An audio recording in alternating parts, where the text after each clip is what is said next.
Au nom du Père, du Fils, Saint-Esprit, un seul Dieu. Amen. Christus anesti. Jésus ressuscité. Al-Masih qam. Nous célébrons ce dimanche béni, le deuxième dimanche après la résurrection. Le dimanche de la résurrection était le dimanche de la vie. La nouvelle vie, c'est la résurrection. Et le dimanche passé était le premier dimanche et il est appelé le dimanche de Thomas pour confirmer la résurrection et la nouvelle vie. Et on ajoute en vérité, Jésus est ressuscité. Et ce dimanche béni, le deuxième dimanche, c'est le pain de vie. C'est le pain de vie, le dimanche de pain de vie. Qu'est-ce que Jésus a dit au début de l'évangile? Je suis. Donc toujours on trouve que c'est Jésus qui nous donne tout. Il est la vie, la résurrection, il est le pain. On continue toujours, c'est Jésus qui donne tout lui-même, gloire à lui. Et il a dit, je suis le pain de vie. 3 points. Je suis, numéro 2, le pain, numéro 3, de vie. Et on ajoute 4e point, l'Eucharistie. Je suis le pain de vie, l'Eucharistie. Premier point, je suis. En fait, je suis est une déclaration claire de la divinité de Christ. Parce que je suis, ça veut dire ego émi en grec. Et c'est exactement ce que Dieu a dit à Moïse, quand Moïse a demandé à Dieu, qu'est-ce que je peux dire? Vous êtes qui, Seigneur? Il a dit, vous pouvez dire au peuple d'Israël que je suis celui qui suis. Je suis celui qui suis. Donc, je suis signifie la divinité de Christ. Quand Jésus nous dit « je suis », ça veut dire il déclare, il annonce sa divinité clairement. Et comme ça, Jésus n'est pas simplement un prophète, n'est pas simplement un enseignant, mais Jésus, gloire à lui, est le Dieu incarné. Le Dieu incarné est la source de la vie éternelle. Numéro 2, le pain. Je suis le pain. Mais pourquoi Jésus a choisi de dire je suis le pain? Entre plusieurs encore je suis, parce que simplement le pain est essentiel pour la vie physique. On ne peut pas vivre sans le pain. Ok? Exactement, Jésus est très essentiel pour la vie spirituelle, la vie éternelle, la vie céleste. Il y a plusieurs symboles de pain dans la Sainte Bible.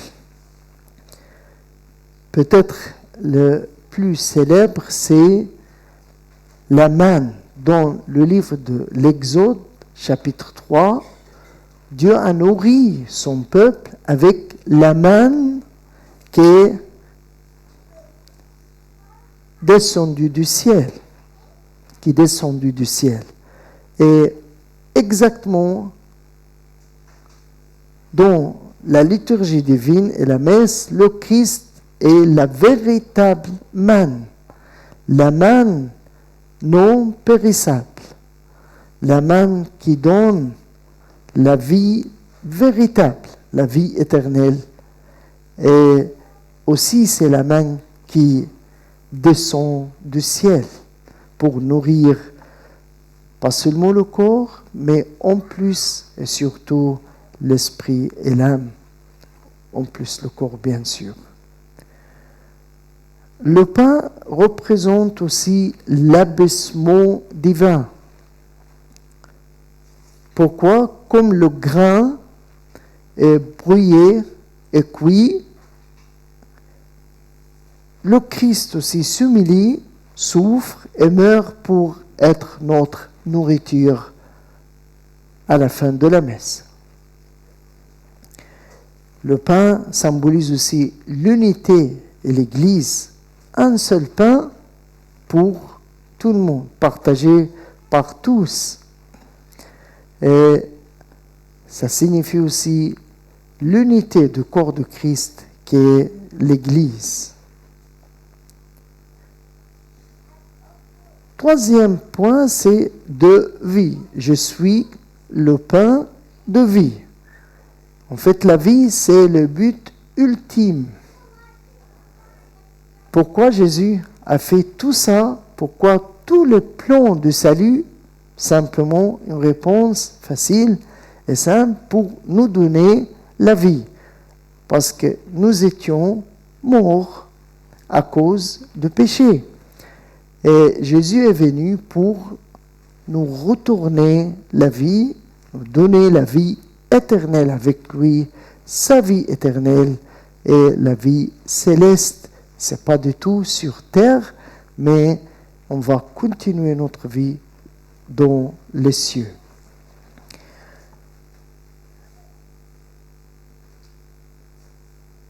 Jésus a dit, je suis venu pour donner la vie, pour aussi avoir une vie beaucoup mieux qu'avant.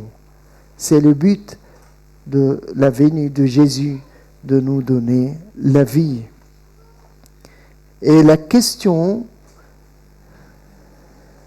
que la Sainte Bible pose, on a deux chemins, il n'y a pas trois, soit le chemin de la vie, soit le chemin de l'amour.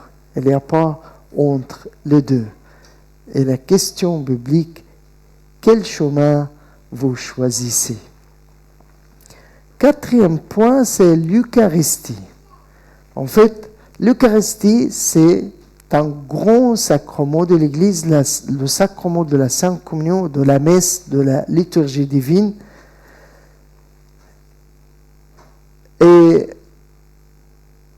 les mots de Jésus, je suis le pain de vie, prend tout son sens, son pouvoir aussi dans le sacrement eucharistique, dans la messe et la liturgie divine. On trouve que le pain, exactement comme Jésus a dit, je suis le pain vivant qui est descendu du ciel. Et le pain que je donnerai, c'est ma chair.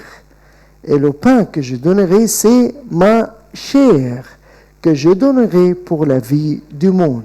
Jean chapitre 6. Toujours Jean chapitre 6 est le chapitre le plus important qui nous parle à propos de la Sainte Communion, à propos du corps de Jésus et le pain de la vie éternelle. Donc, on commence avec le pain, mais on finit par la chair et le corps de Christ. Et nous croyons que la conversion est réelle. Ça veut dire pas du tout des choses symboliques, mais c'est une réalité. Le pain est devenu la chair de Christ et le corps de Christ au niveau de l'action du Saint-Esprit. C'est pourquoi on dit sacrement. Sacrement, ça veut dire il y a une action invisible du Saint-Esprit. Et c'est pourquoi on dit le sacrement de l'Eucharistie. Ça veut dire on reçoit toujours, pas de tout de pain à la fin de messe, mais toujours dans l'apparence de pain, dans la figure de pain. Mais nous croyons 100%. Et c'est la question d'Abuna avant de prendre la Sainte Communion. Est-ce que nous croyons ou pas? Et Abuna répète et répète. Se répète et se répète. Abuna, je crois avant de prendre la Sainte Communion. Recevoir l'Eucharistie, ça veut dire recevoir le Christ lui-même dans son corps et son sang. Et ça veut dire être un avec le Christ et être vivifié par sa vie éternelle. Saint Cyril d'Alexandrie disait, le Christ nous unit à lui. Le Christ nous unit à lui par sa chair, qu'il nous donne dans le pain. Et ainsi, nous devenons porteurs de Dieu. Porteurs de Dieu. C'est pourquoi nous sommes appelés chrétiens, ça veut dire des petits Christ. Pourquoi? Parce que nous sommes, oui, par la Sainte Communion, les porteurs de Christ. Je suis le pain de vie et l'Eucharistie. Bon dimanche de pain de vie.